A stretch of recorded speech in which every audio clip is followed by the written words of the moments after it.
welcome to astrophotography night and sketching. We also have sketching. So my talk is going to be just a little bit different. I'm going to talk about EAA, which stands for electronically assisted astrophotography. And that's something that sits in the middle between visual astronomy, traditional astronomy with an eyepiece, and astrophotography, full-blown astrophotography, where you're collecting lots of images and you're stacking them and you're creating tremendous, beautiful images. With EAA, you're doing live stacking. You're using your camera in place of the eyepiece, and so you're getting immediate results back. So it's a lot of fun. You can go out and explore the heavens directly. You don't have to wait and process your stuff later on. Mike, we can barely hear him online. Okay, I can fix that.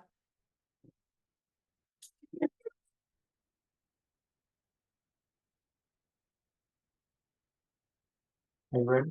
Okay. So first of all, though, I have to put up this slide about stacking. Lots of words up there. But stacking is an important concept. So when I tell people about astrophotography, EAA, that sort of thing, they always ask, what's this thing, stacking? And stacking is it's the key to modern day astrophotography. So as in the first sentence up there, stacking. So what stacking is combining multiple short exposure images, which are known as subs, into a single image, which improves the signal to noise ratio and brings up all the details that you want to see in an image. And I put up a visual representation of that. So within your software that's processing the image, it's taking the it's doing mathematics on those files, and it's aligning things, and it's taking multiple images, putting them into one image, and turns something that's sort of initially drab into something fantastic. And so there are three types of subs, and I only put that up there because you might come across them someday. There are light frames, dark frames, and flat frames. And this is a beginner's talk, so we're not going to do anything with dark frames and flat frames, but light frames are important. Those, you can think of a light frame as being like a regular picture. So if you're taking a picture with your DSLR or your cell phone, whatever, that's a light frame. So, and that's what we're concerned with collecting here tonight. So let's get started. So this shows you pretty much everything you need to know to get started. You need a telescope, you need a mount, and you need a mount that will track the stars. You need a camera, which is that round, shiny red thing at the end of the telescope. It's threaded directly into the telescope. There's no eyepiece there. It's going directly through the telescope lens. And there's an orange USB cable, and it's going to a laptop. And on that laptop, we're running software, running stacking software. And you can see there's an image of a comet. So that was Comet, I'm not sure how you pronounce it, Shushunan Atlas. I was thinking of it as Comet TA. And that was the comet that was prominent last October. And that's over at Lynch Park.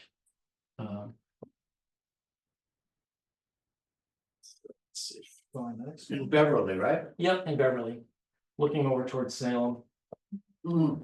So I figure probably a lot of people actually don't know what a camera looks like that's used for astrophotography.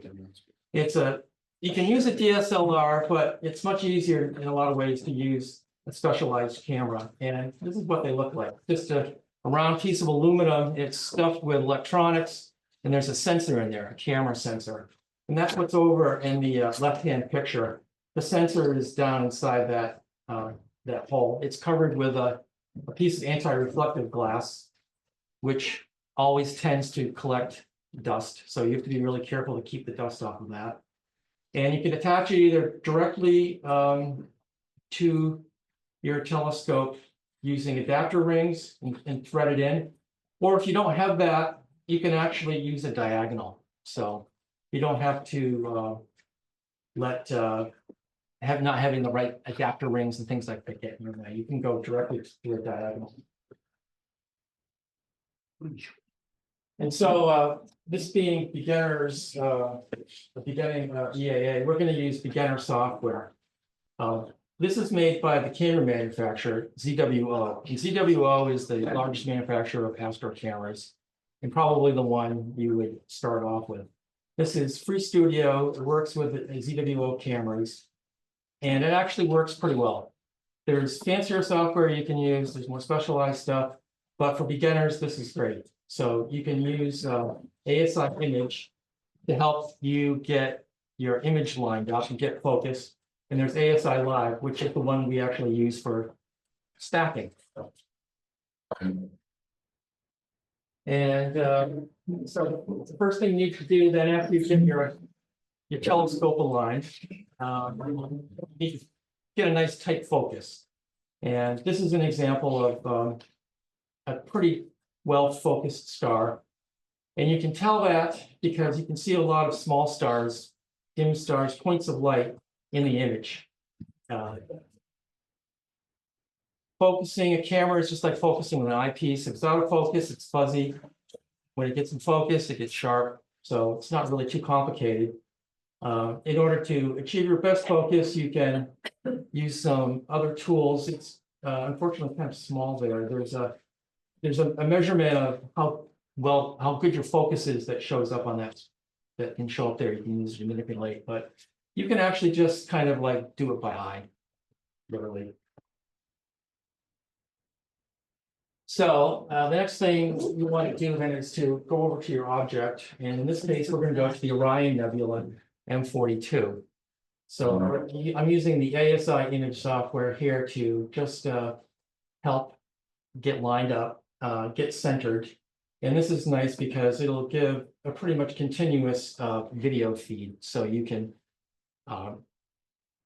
make you move them out, you can refocus, do whatever you need to do. And you'll see, you get feedback immediately.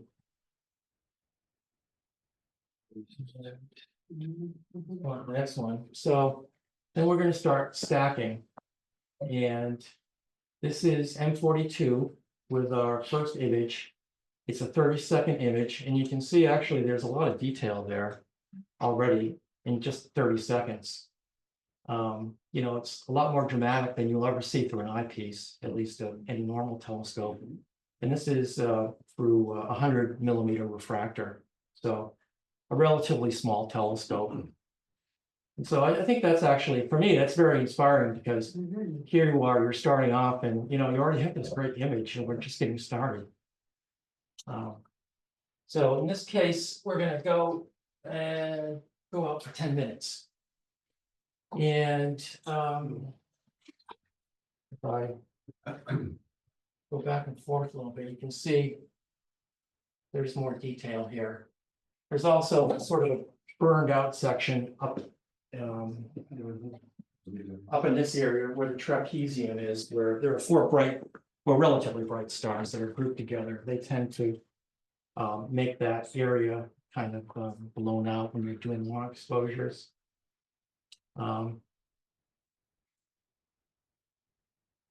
So we've gone out to about 10 minutes now, and that's basically where we're going to stop, because we can keep on adding more images to this and build up the image, get more details, but the rate of return really like drops off dramatically. To get those really spectacular images of M42 nebula galaxies and things, you need to really start collecting hours worth of data and stacking them and playing with the image. And you can do better than this, but I think for 10 minutes it's pretty nice. And so at this point I've stopped the stacking, and there's an option here where you can save your files. So there's a save icon right here.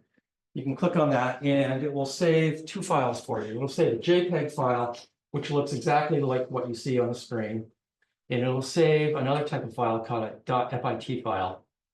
And that's a file that's, it's like a raw image file. And you can use that with astrophotography software, and you can bring out more details and play with it endlessly. So that is the end of the stacking. So now I'll just show you some other things I picked up with stacking. So I was in Orion, so I decided to go a little bit further north. So this is the Flame Nebula, NGC 2024, and it's located, if you're familiar with Orion's belt, it's over on the left-hand side. So the bright star there is Alnitak. That's the leftmost star in the belt. And here we have a pretty cool image, Flame Nebula. I never really knew that was there. Sort of came across it by accident. I mean, I know I've seen pictures of it, but I had actually never really thought about it. And I just happened to be imaging there. And, I just saw NGC 2024. What's that? Well, let's go take a look. And, 10, 15 minutes, then we have this pretty cool thing. And oops, let me go this way. And one more thing in Orion too. Fairly obscure Messier object, M78, reflection nebula. It's just a little tiny cloud of gas. And not particularly spectacular, but I was pleased to look at this because visually, I've had such a hard time seeing this visually. It's just a mere wisp of cloud, and any kind of light pollution, forget it. Really tough to see. Orion's in the southern part of the sky where I live. That's looking towards Boston, and the sky is obliterated. So you need either a large telescope or dark skies. But using the camera, you can see this. So I just have 3 more images I'll just throw up here that I took also using ENA. So this is the comet from last fall. Could you pronounce that again? Shushunshin. Thank you. Shushunshin. Atlas.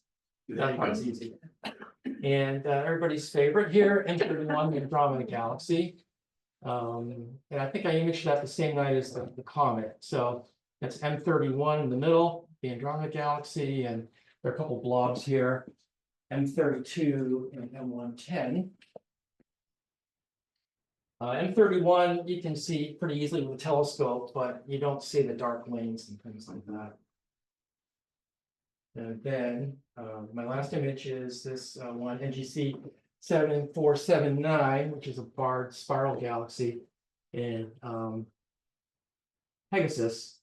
And I was inspired to take a look at that because Mario had sent out a picture last fall, I think, of this. And I thought, well, what will my 80mm telescope, as opposed to his 32-inch show? And so I just figured, oh, what the heck, it's a little investment of time. Let's go find out. And it came up with this, pretty cool thing that I didn't really expect to see. And I think that's it, actually. Yeah, the last one. So Thank you. Well, those images that Rick showed and the other ones you'll see tonight just are so impressive. This astrophotography which really got going in the late 1890s, early 1900s. It was like a perfect marriage for astronomy and optics. It allows us to see so much dimmer objects that we can't see with our naked eye because the sensors and cameras are just more light sensitive. And when you see some of these things, you say, why did we spend $18 billion sending up the James Webb when we have people in Gloucester and Beverly taking these great shots? But it's all money down the drain. But there's a little history to this. So, like I say, around 1900, they perfected imaging well enough that they could do better than they could with their naked eye observation. But there's a long history. So that's about 125 years we've been doing astro imaging. But there's another 300 years before that where people were doing the same, kind of what you might say the old-fashioned way. Just to make the point, here's a astro image with a camera of the triangular galaxy. And Hello. Just enter should do it. Yeah, shit.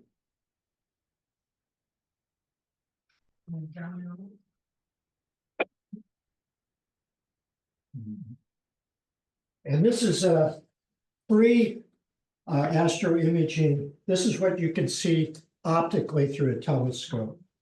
This is the Crab Nebula. There's so much more you could see. But like I said, people didn't have this before. So we go back to the first guy that did imaging, Galileo. And he started with a telescope that was worse than any cheap piece of junk you could buy at Target. And yet he created this really nice images of the moon. This is all kind of new to people. He's also a nice artist, his renderings. And he did this for the same reason that modern astronomers use photographic methods, is to record what they see and share it with others. Because just looking through the telescope, you know, what are you going to do? You can't share it with anyone. You have to make an image, which is what he did. Oh, man.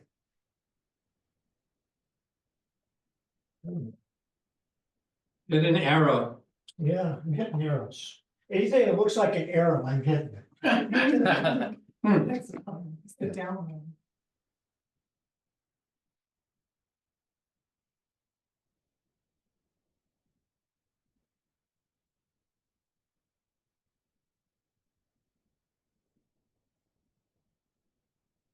There we go.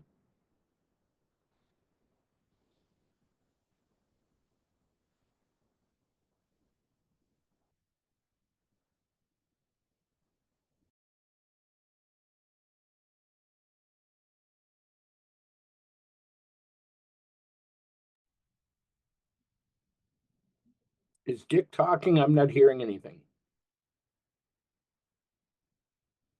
Dick is muted.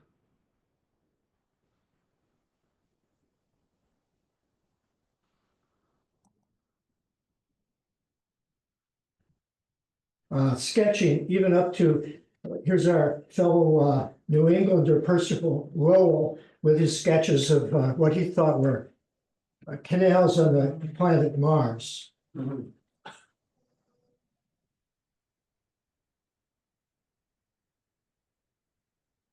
So just maybe because I'm cheap, I don't want to invest all this stuff in equipment. You know, it's pretty expensive, right? And there's a huge learning curve to know how to do this well. So I went to the old-fashioned way, which Galileo started, which is using just common sketching tools. And you can get into this for about $50, right? You got yourself a clipboard, a little light, a little red light, some pencils, some nice erasers, a compass, pencil sharpener, that's it. That's all you need. And you can get started. And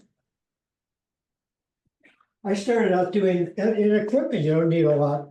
I mean, spotting scope or the, in my case, the finder scope on my big telescope, 10 power. I was able to see the moon in nice detail, make these sketches. It was a lot of fun. You know, doing it every time you saw a different phase.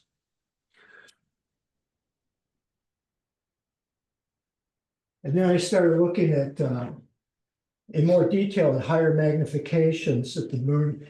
You know, the moon, I know there are people here that don't like the moon. But you know, you can't fight it, join it. Get on board. The moon has more details than you can see of anything in the sky. And it's all, and every night it changes as the angle of the sun changes, these features. So you never run out of things to see. Now this one, my method was starting, this is one of the first ones I did. I just took some graphite from a pencil and smeared it on a piece of white paper. And then drew in some of the details. And then I took an eraser and you see the light areas that show where the sunlight is hitting the tops of the cliffs and the edges of the craters. I just removed the graphite with a pencil. You get that.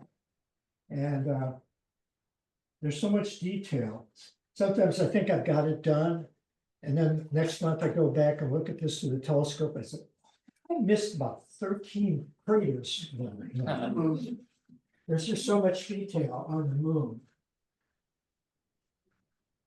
This crater Plato, I like this one in particular.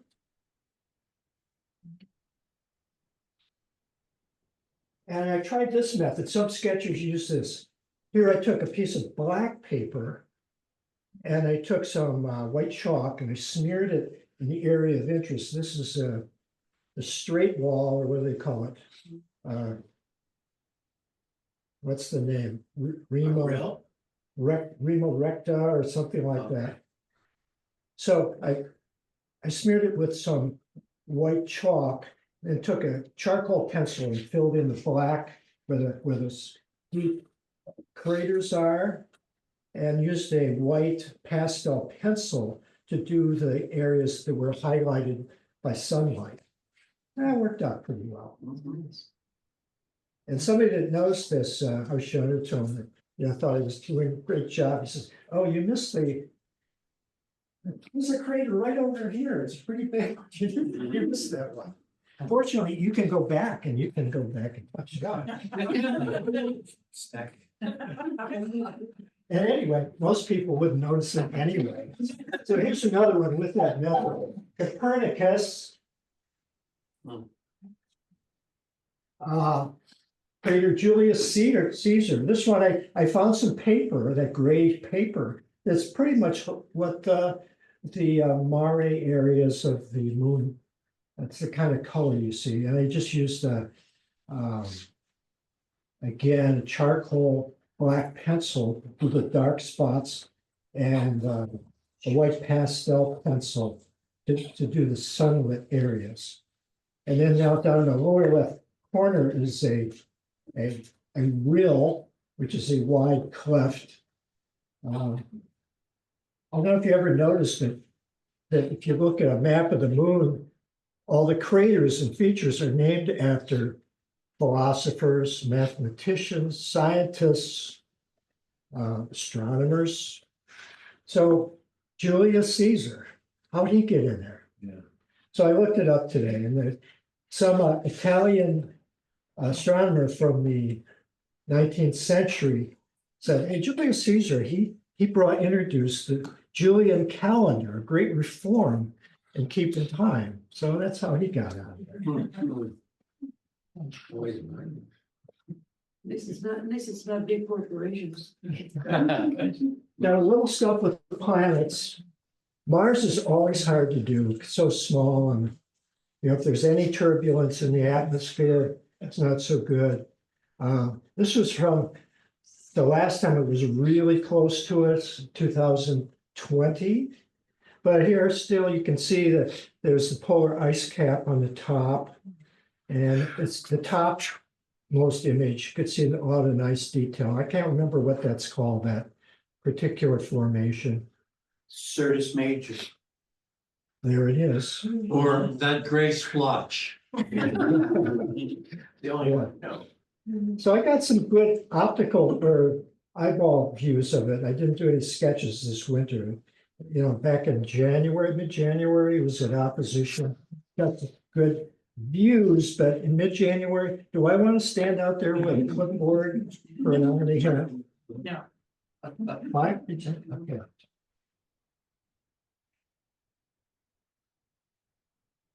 The way I got started was I took other people's sketches. I said, that's what it'll look like through my telescope. And I practiced indoors in a comfortable chair, seeing if I could replicate that. It's a good way to start, kind of learn the techniques, not standing out in the cold for half an hour at a time. Here's one everybody knows, the double cluster, just white paper, just marking it up with a pencil. But you can process this stuff. There's a free program called GIMP. It's kind of like, what is it, Photoshop, but it's free.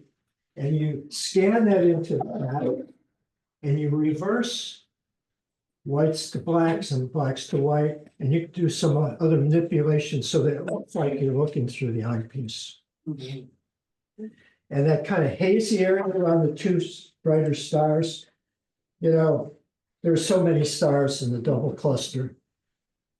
You could sit there just going like that all afternoon. I took some graphite on the white paper and I just put a little haze around there. It kind of replicates what you'd see through the eyepiece. There's another one with a passing comet and a star cluster. As I've gotten into this more and more, I often try to do an image where there's more than one object in the field of interest. So this way we have a comet and a star cluster.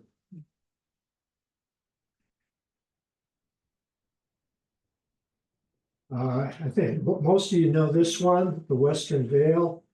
Here sketched, I had an oxygen 3 filter, kind of low magnification. Oops. Too far.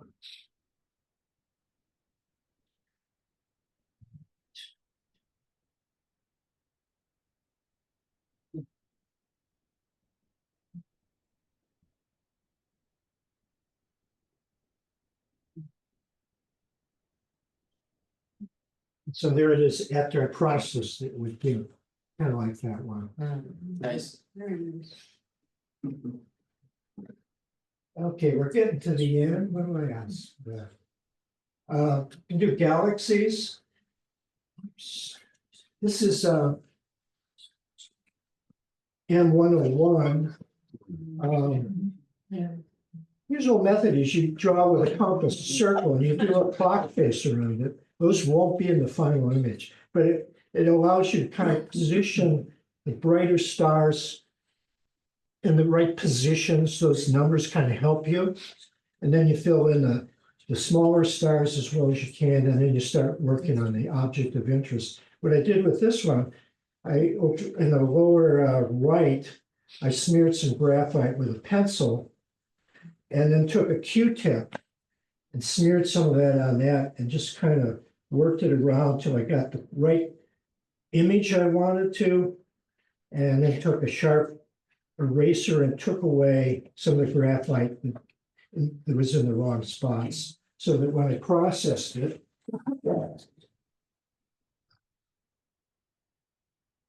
and again, I ended up with this. Nice. I think that's one of my better ones. In fact, it might be my only better one. What's it? I think this is the last one. So I did last January. Vesta was forecasted to make a trip through the constellation Taurus. So I went ahead on Sky Safari, put it in the right dates to see when that would happen. And then I looked at the spot I wanted to one night, and I filled in all the stars that would be in the image. This was before Vesta showed up. The top blue one is Zeta Tauri, a nice bright star. And then down in the bottom, that smear is the Crab Nebula, M1. It's part of my strategy. I have a couple things going on in a picture of interest. And then on 4 successive nights when we had clear skies, I marked where I saw Vesta. Those I put in red so I could differentiate them from the background stars. Otherwise, it looks just like a star. Dick, what's Vesta? Pardon me? What's Vesta? Oh, I'm sorry. Vesta is the second largest asteroid in the asteroid belt. I think there's about 8 magnitude or something when it came through. Yeah, so you can see that those 4 things are positions on those various nights. Missed one in between, didn't I? There. Yeah, clouds, the cloudy night.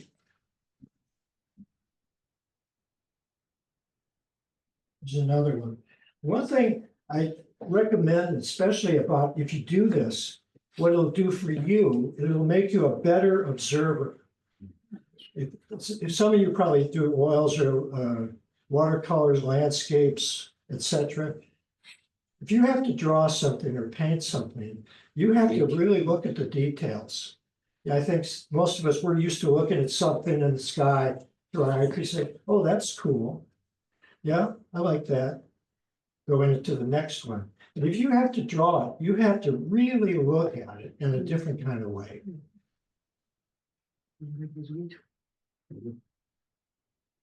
So that's all you need. $50, telescope, you're all set. I should say, if you do it, if you have a telescope that will track, that can be a big advantage. So you're not always doing something and then having to move it back, recentering all the time. But I've had fun with it. So if you're interested, there are tutorials online. Just Google for astronomy sketching. It'll take you through it, or talk to me and I'll try to get you started. Thank you. All right, thank you. Thank you very much. Been doing the I've been doing the astrophotography since 2012, and the three gentlemen who are gonna follow me kind of like gave me all my inspiration. I met John about 13 years ago at a North Shore Astronomy Club meeting, and I went to him and asked him, well, I want to get started in astrophotography. What equipment for a beginner? So we had a nice long talk. Remember that conversation, John? Anyway, and then once I got into the equipment, I actually met Phil about 2 years later when I wanted to go to my next level of mount. He had a mount and a scope he was selling. I didn't want the scope at the time, but anyway, we got to talking, and he started becoming a mentor to me for image processing. And then, of course, I met Mario at one of the meetings, and Mario's Mario. He's our master of imaging also. So I've had two very good mentors to teach me, and the key is always try to learn. Back around 10 years ago, I spent a lot more time doing imaging of planetary, trying to get back into it, but the scene conditions are awful. So tonight we're just going to have one planetary type of image, and I'll talk about that afterwards. So this is my setup now. One of the challenges I have is I live in Marblehead, which has light pollution. I live about a mile from the beach, but you can see it's not as bad as the red areas, but it's not ideal like it is up here. So the key that I learned about imaging is you have to set up your system and your processing to maximize where you are. Because if I had super dark skies, I'd be able to do something else, a lot of things. So I use fast imaging. Fast imaging is where instead of taking 2, 3, 4 minutes, which is what I did for the first few years, I got into primary optics. So therefore, I started off with a C9.25 or a C8, but now I have a RASA 11 in which we put the camera right at the primary. So it's what's called an f/2 focal ratio. And by having that, I can get my images in anywhere from 20 to 40 seconds. So to be clear, the camera's on the end of the telescope facing the sky, Yeah, so it's right there. Okay, in the upper right-hand corner. in the upper right-hand corner. Well, the guys who are, let's see, here we go. It's up there, okay? And then, so therefore, there's no eyepiece with this. The second thing is that I am using a CMOS color imaging with a very large chip, which I need because with the f/2, your object gets smaller. The other thing that's important, with 20 to 40 seconds, you can get a lot of objects. In a given evening, I can do a few objects and get over 100 images. And because it's faster optics, the equations say that I'm getting like a 10-to-1 ratio. So anyway, this is my equipment, and I use Sharp Cap, Deep Sky Stacker, and for my stacking, PixInsight, and I should cross that off because I don't use Photoshop anymore. Thank you, Mario. Thank you, Phil, for that. Okay, so let's get in. Now, what I want to present tonight is I've shown the rosette before, but what's interesting about tonight's image is that this is just one-shot color. There's no hydrogen alpha imaging. And I've been able to, I wanted to do that to get more detail out of it. What I found is when I use the hydrogen alpha filter, everything gets very, very bright and red, but I can't see as much details. Another way I'm getting the details is, once again, from Mario, and definitely Mario, was that we have a thing called BlurX through PixInsight, which really sharpens up the images. The rosette, I was sort of a few fun facts on it. So the rosette is CW49, it's 5,200 light years away, 130 light years across, masses 10,000 solar masses. It also includes an open cluster in the middle, which is NGC 2244. And it's got 2,500 young stars in the star forming complex. But what I also can do now with BlurX is I can zoom in and see, you can see all the details of the dark lanes in here. So, and by not using the hydrogen alpha, it's giving me more contrast. Okay, so I did this, it's 45 minutes, and there's 64 images that were stacked here. I have done this with a lot more, including hydrogen alpha, previous years. The next one was Lagoon Nebula. Lagoon is an emission nebula in Sagittarius, 4 to 6,000 light years away. It's around 100 by 50 light years across. Emission nebula in H2 with an H2 region, and it also contains a number of dark globules, dark collapsing clouds of protostellar material. This once again is not hydrogen alpha; it's just one shot color out of this. So 30 minutes, 90 is 90 images. So I think it must have been like 30 seconds per image. I did that last summer. Next image is the Great Globular Cluster. Now this is where also using the BlurX has really helped, and I was able to get a lot more color out of it. The core is a little bit.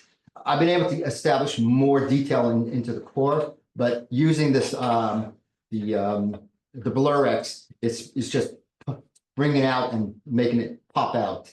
So with the cluster in Hercules, there's several 100,000 stars, and they are 100 times denser than the sun. So densely packed that some stars collide to form new stars. It's barely visible with the naked. It is barely visible with the naked eye as a fuzzy patch. 22,000 light years away and 145 light years in diameter. So that's the M13. 58 minutes, 128. So in this one, I tried to get shorter images. There's 128 images stacked here. M106, I did this again.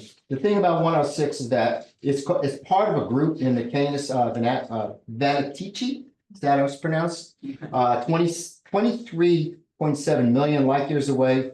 Intermediate, it's an intermediate spiral galaxy. Size is 100, it's about 136,000 light years across, it's actually similar size to Andromeda. It also has NGC 4217. This is a nice little, it's like M104, I think it's similar, it's an edge on galaxy. And when I actually blow this up, I actually get some details. So that's the M106. And also we have 4248 down here. And then it's believed that the let's see, there's also a 4246, 4248, this 4248, 4246, I think is that one. So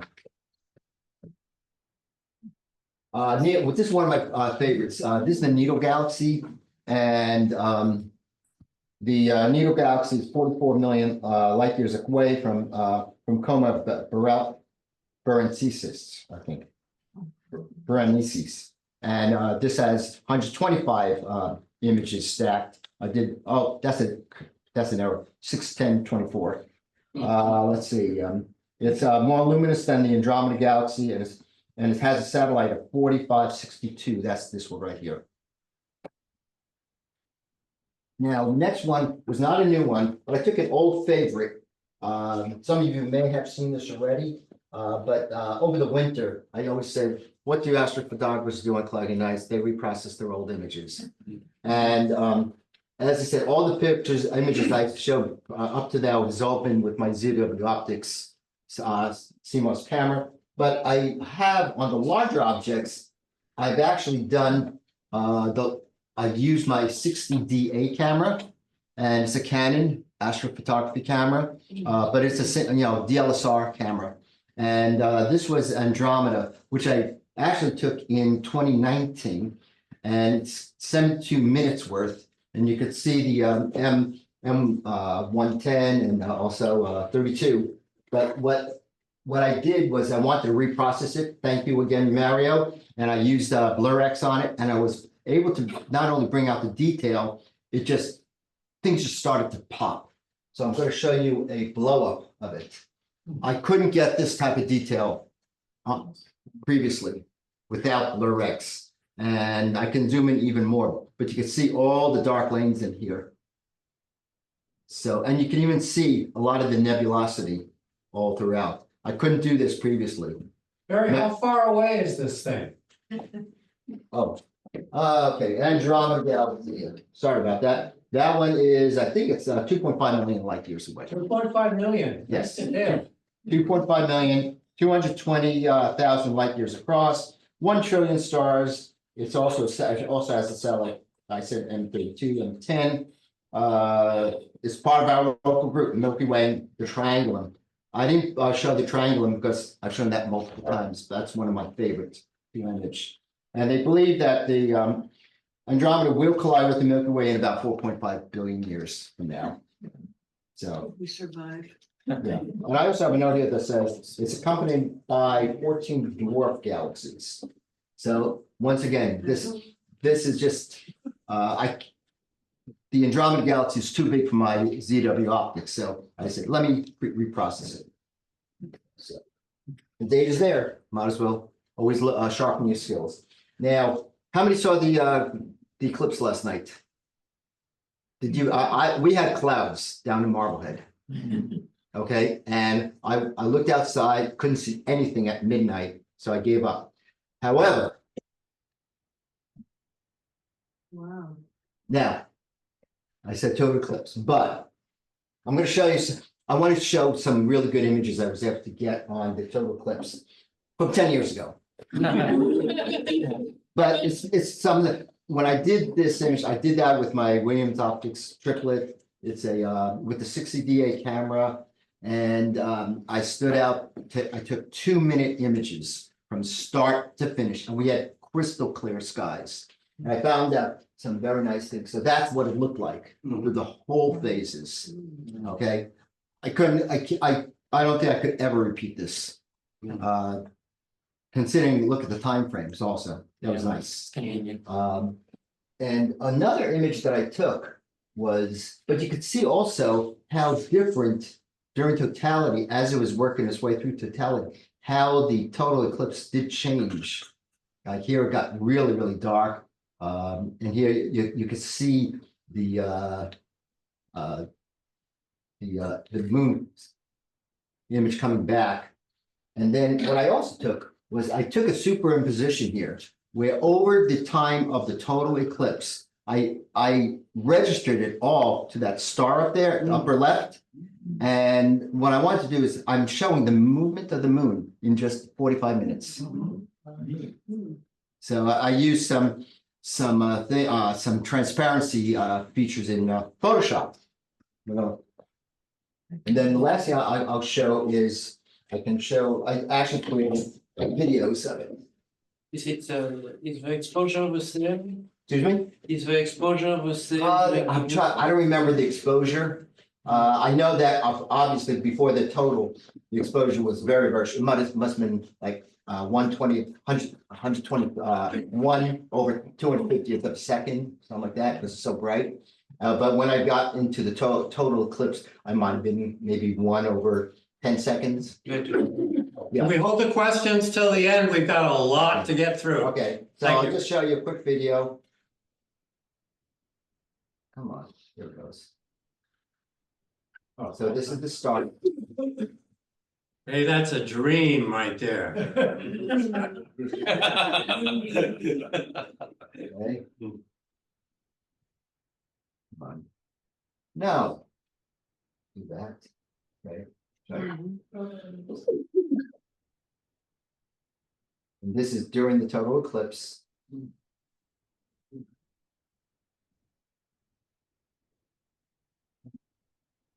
Okay.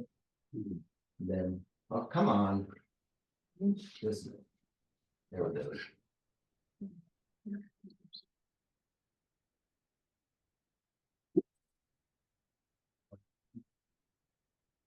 This is the end of it. Penumbra section. Wow. So I always like to, and do it, Joe. I added in Starlink. I was gonna put up another one, it shows is anybody a fan of the latest SpaceX activity with all the spaceships exploding? I doubt it. They renamed, okay, they renamed the Gulf again. They call it the Gulf of SpaceX, John. So, okay, that's it. All right, thank you. Your mic. All the pictures I going to show you, except the last one, were taken in Siding Springs, Australia, which is itelescope.net, where they have remote telescopes.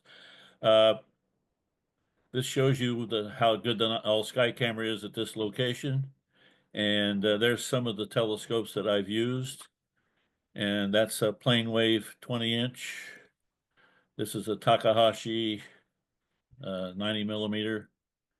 All right, the first image I took there was the small Magellanic Cloud. It's located in the constellation Tucana. It's classified as a dwarf irregular galaxy. It's visible to the naked eye, and it's 200,000 light years away. And its diameter is 18.9 light years. It's a total mass of approximately 3 billion solar masses, and it contains several hundred million stars. This is about a 4 or 5 hour exposure with the 90-inch. But you notice up in the right-hand corner is this nice looking globular cluster. And that's my next slide, which is NGC 10447 Tucanae. And it's the second largest globular cluster in the neighborhood. It's in the constellation Tucana, as I mentioned. It's 16,700 light years from Earth with a diameter of 120 light years. The visual apparent magnitude is 4.9. It's one of the few globular clusters you can be seen with the naked eye. It's, for comparison, M13 has a diameter of 20 arc minutes and is only visible in very dark skies. The diameter of 47 Tucanae is 30 arc minutes, and you can see it quite nicely. This is taken with a 17-inch plane wave. It's about 7 hours total exposure. Okay, next one. This is Omega Centauri. It's in the constellation Centaurus. It's discovered by Halley in 1677.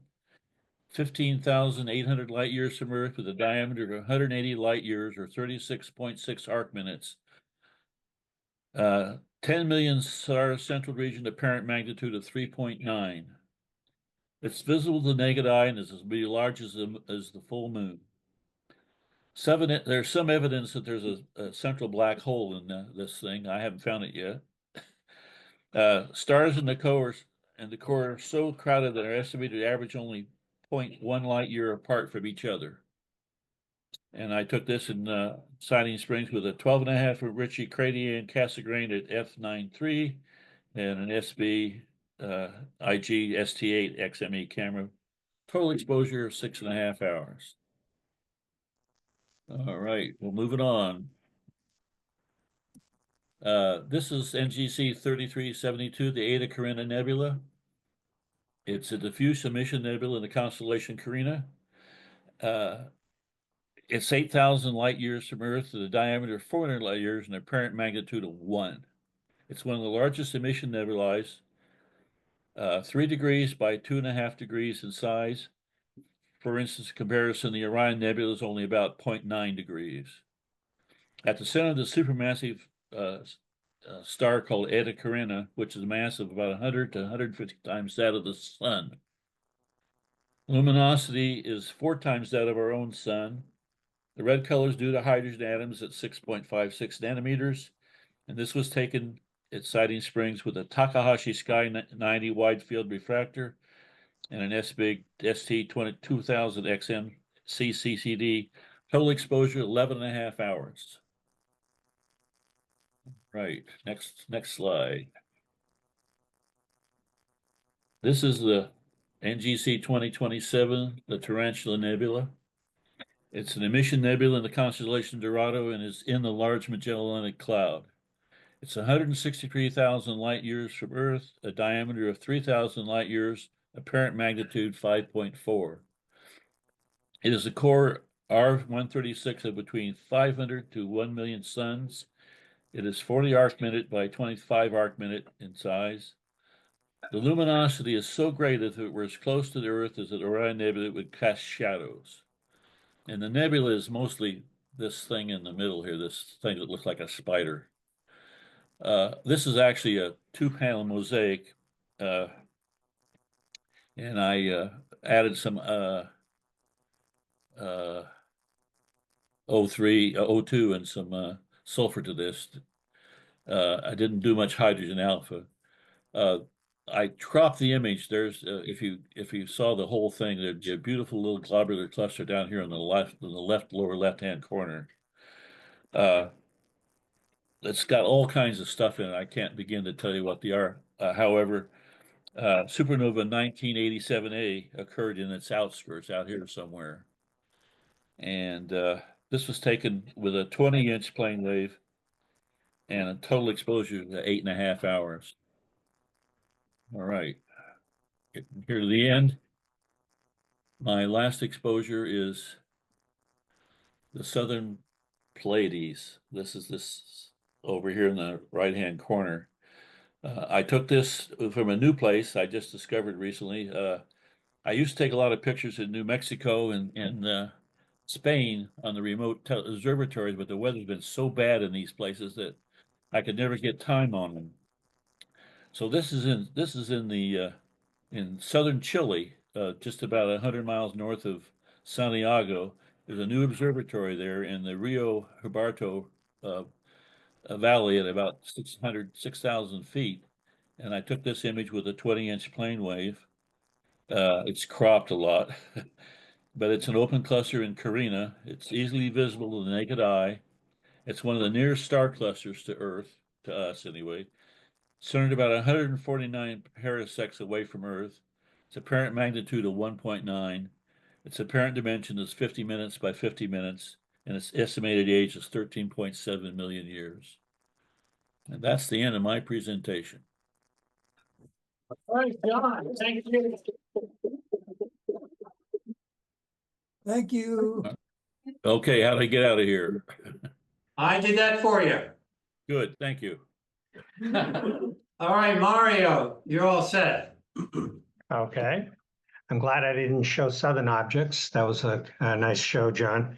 But in May, I will show stuff that you can't see from New England. But tonight, it turns out, let me share, hold on. Oop, what happened? Hold on, here we go, share.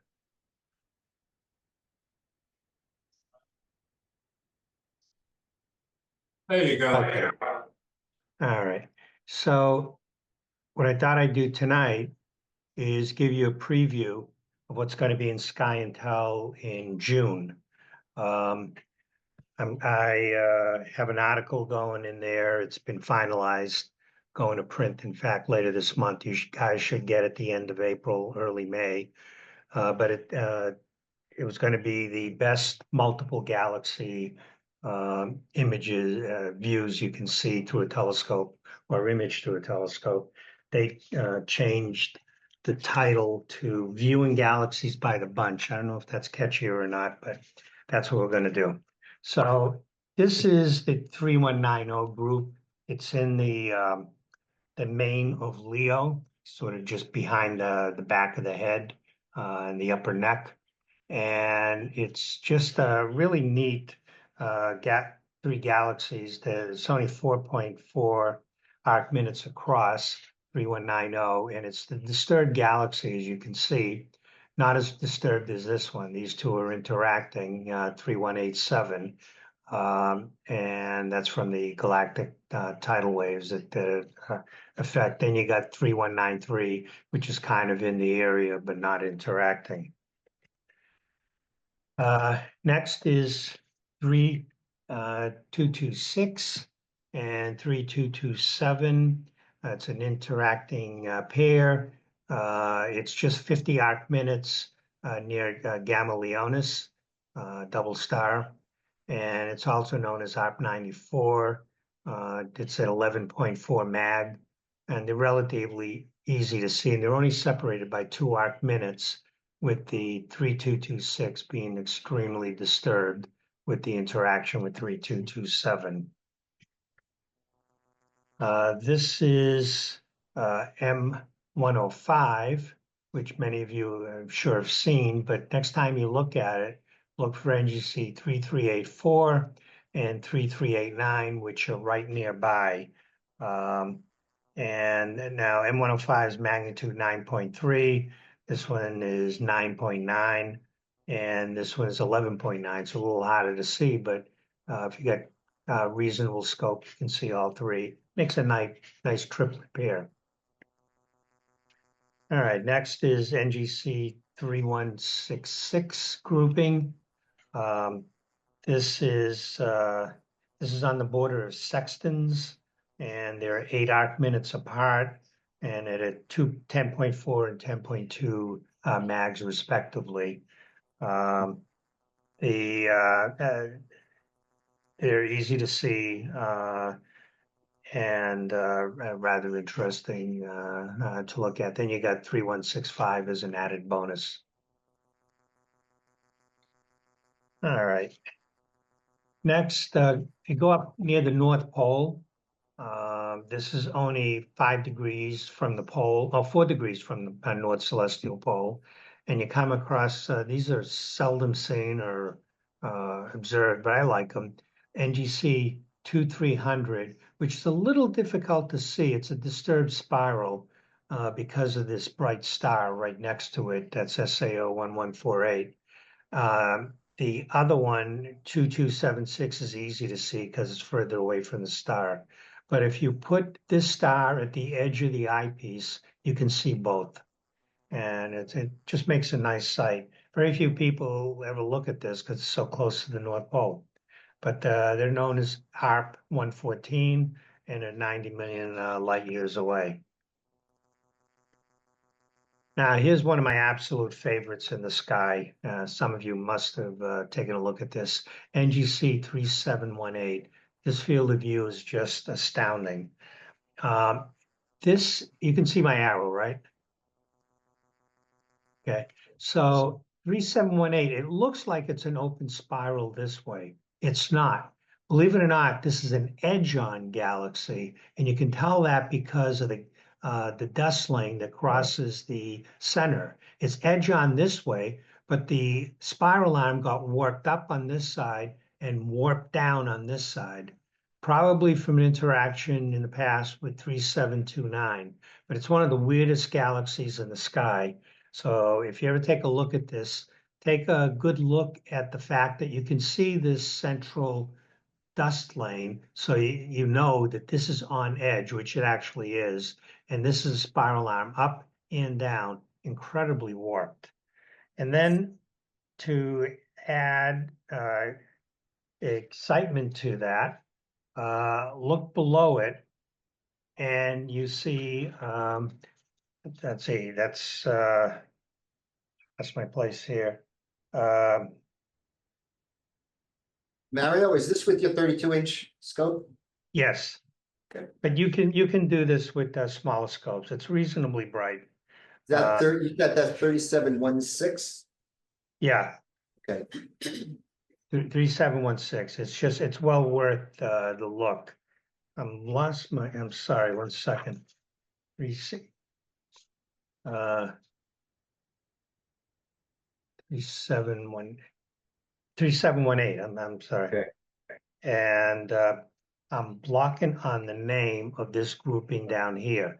Now, this is like 90 million light years away, but this grouping down here, which you can also see, even though they're 12 and 13 mag galaxies, but it's 7 galaxies all in one little field of view directly below it. And because they're small, even though it's 12th magnitude, you can see them even through a smaller scope. Most of these can be seen through 8 and 16-inch scopes, but look for that grouping. It's like 230 million light years away compared to 90. All right. So anyways, it's just a great field with all this different galaxies there.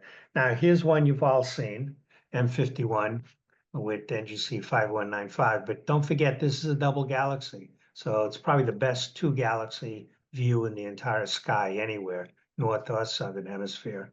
And because of the interaction, the spiral arm got pulled out.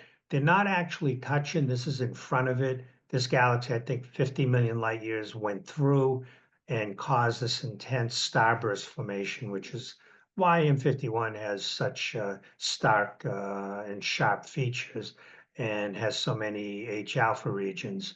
But this other poor M5195 got totally disrupted by that, by the gravity tidal wave, which kind of disrupted it. It's well, next time you look at M51, look for this stuff. Okay. So next, you got 5350,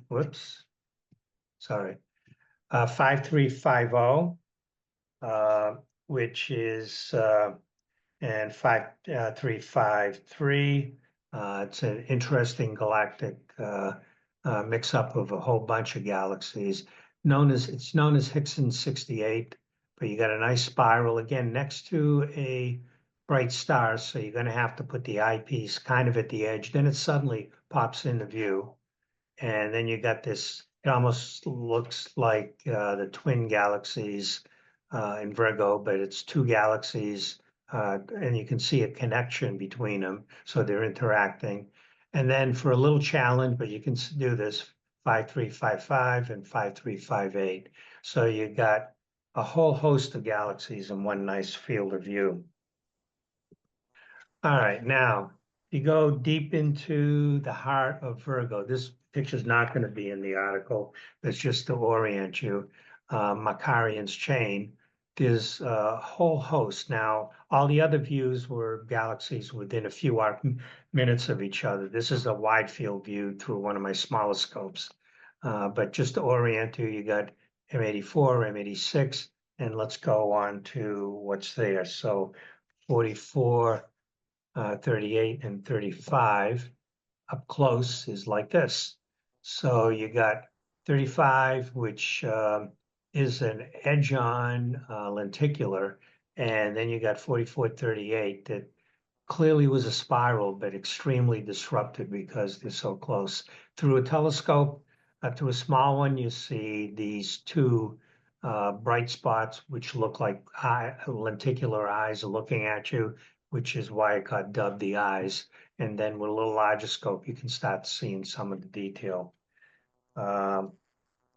So, all right, so going further to the northeast along the chain, you come to 4473. Oops, I should have moved that whole frame up a little bit. But 4473 and 4477, which is a barred spiral with a compact structure and shows nice detail. And then 7 arc minutes below, you got 4473, which is a spindle galaxy.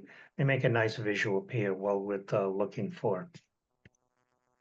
All right, then jumping another 5 degrees from the chain, you'll come another huge elliptical M85 and 4394. And these are well worth looking at it. Now, M85 is interesting. Next time you look or sketch like Dick, look at M85 carefully.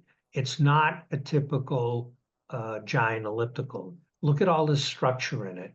Some of that can be seen visually. And I processed this to kind of bring it out. And what it's felt is that this has been absorbing smaller galaxies, and you got these kind of disks of other galaxies embedded in the giant elliptical.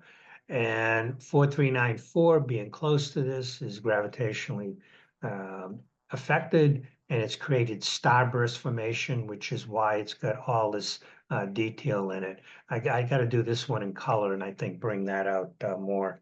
But I didn't have time to do that yet. All right, then bring 3 further southeast from the chain, and you cut to 4567 and 4568, which are known as the Siamese twins. And these are 2 galaxies that are in the midst of merging. And again, because of that, you got a lot of interaction between them and starburst formation. Now, M60, I'm sure many of you have seen it, but note that there's another galaxy right next to it, 4647, which lies less than 2 arc minutes apart. And it's an elliptical with a spiral companion. Now, the elliptical M60 is easy, which is why many of you have seen it 8.8, but you can do this one here. It's 11.3 mag. Well worth doing it. Okay, now for one of my absolute favorite in the sky. This is in the eastern portion of Virgo, and it's a triple star galaxy system known as ARC 286. You got 5566, which is a beautiful spiral about tilted 30 degrees, and it's got a double core, so it's not clear why, but I think you can see it in my photo. And it's interacting, this says is a warp spiral, and it's interacting with 5560. This one's kind of difficult to see. You'll see the center, but unless you have a large scope, you won't visually see this warping here. But it photographs really nice. So for the photographers here, this is an incredible star galaxy field to image. And you can see this upward, downward warp, not as much as that other one I showed you earlier. And then you got 5569, which is also disturbed. So it's a triple galactic system that's interacting rather nicely. Okay, going 8.5 degrees across Virgo to the east, you come to the interacting pair 5574 and 75. And what's interesting is these must have passed already through each other. And if you can see this connection bridge, there's a bridge between the two, and that spiral arm has been pulled out, and it's pretty attenuated, but it connects actually through really large scopes. You can see it even better. But it's another interacting pair and another close association, well worth taking a look at. 5, okay. Now, let's finish up in Virgo with NGC 5850 and 5846. This is a giant elliptical, but 5850 is interesting. It has, there is a 10th magnitude, this is a 10th magnitude spherical elliptical, while 5850 is a beautiful barred spiral, 10.8 mag, and has a lot of detail in it that can really be picked up if you use higher power. They're only 10 arc minutes apart, and they're about 80 million light years away. So it's, you can see kind of an inner ring, and then you got the spiral coming off of that with a beautiful bar. And that's all visible in a good scope. So moving northwest, you got 4302 and 4298. Now, these are probably not interacting. There's no evidence of disturbance in the disk in either this or 4298. So it's probably line of sight. They're in one system, but it's probably line of sight, and they're not at this point interacting. So then to end, let me, whoops. To end, probably one of my favorite in the sky. This is the Draco triplet. And this view can be seen at any size scope. It's this summer, you got to take a look at it. It's in Draco, high in the sky on our skies. And it's got everything. You got a giant elliptical with internal structure. You've got a nice edge-on 5981 spiral with a dust lane. And you got 5985, which is not a face-on, but pretty close to that. And it's all in one beautiful field of view. And for you imagers, this is one you should get.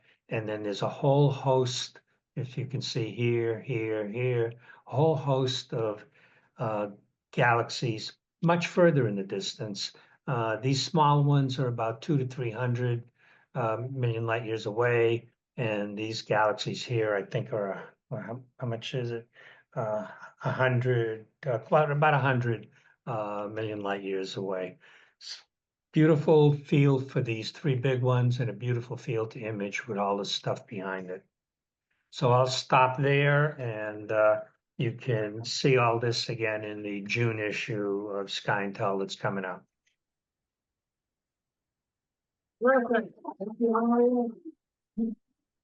Thank you. All right, Phil. We come to you. Okay. Green button on the bottom. You know, I've already, I've pressed share. Well, it didn't do anything. Pick a screen. There we go.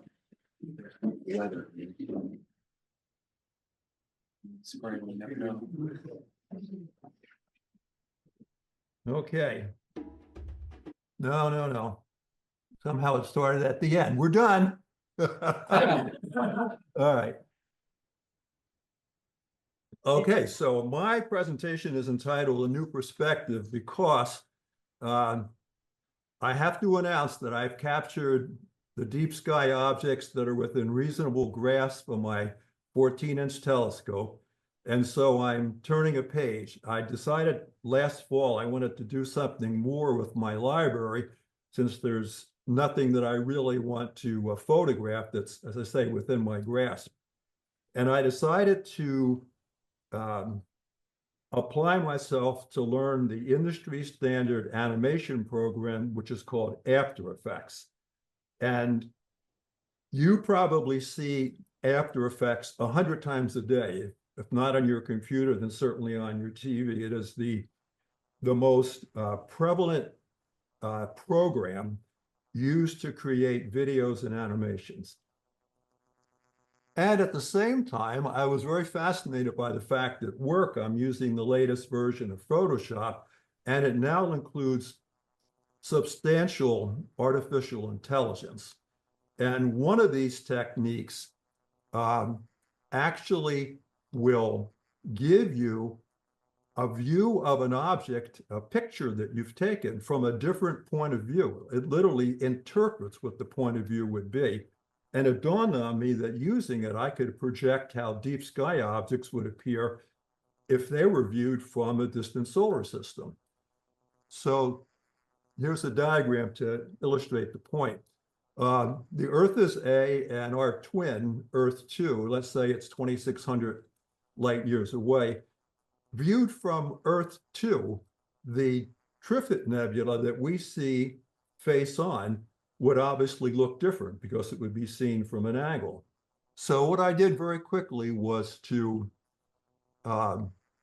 take 4 of my photographs of objects that are seen face on from planet Earth.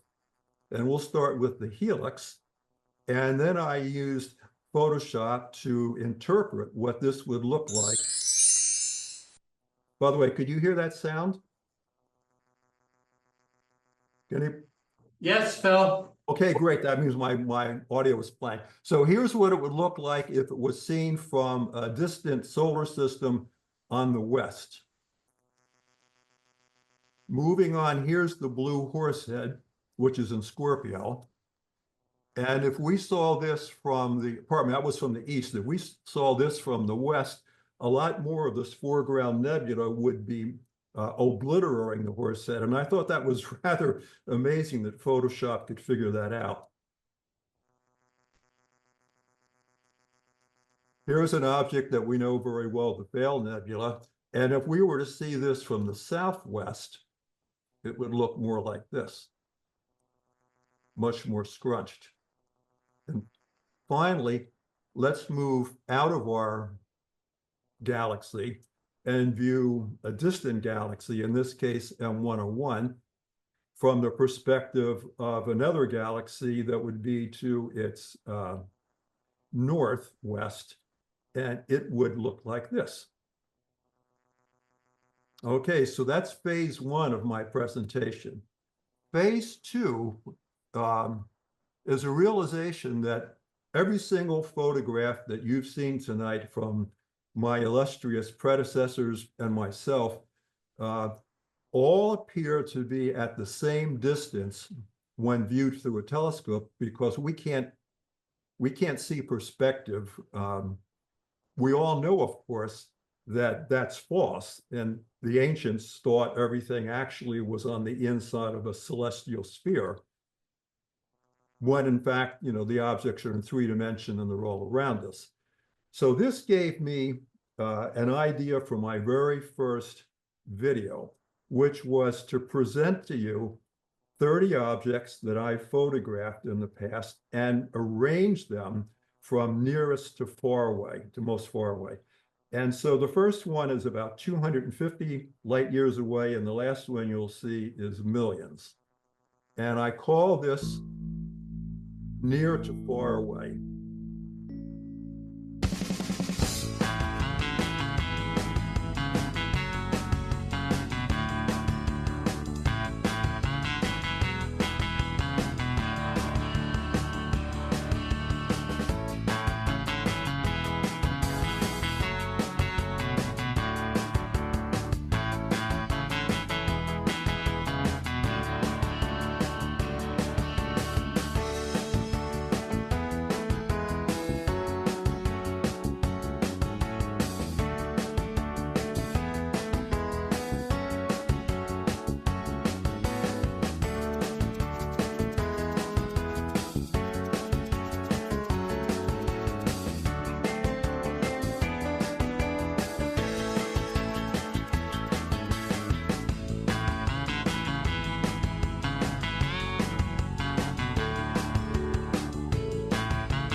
So next is a video that has a great deal of dimension to it, as you'll see. I call it closing in on deep sky objects.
And then finally, this is a grand tour of deep space, and I call it Cosmic Safari. And it's pretty lively.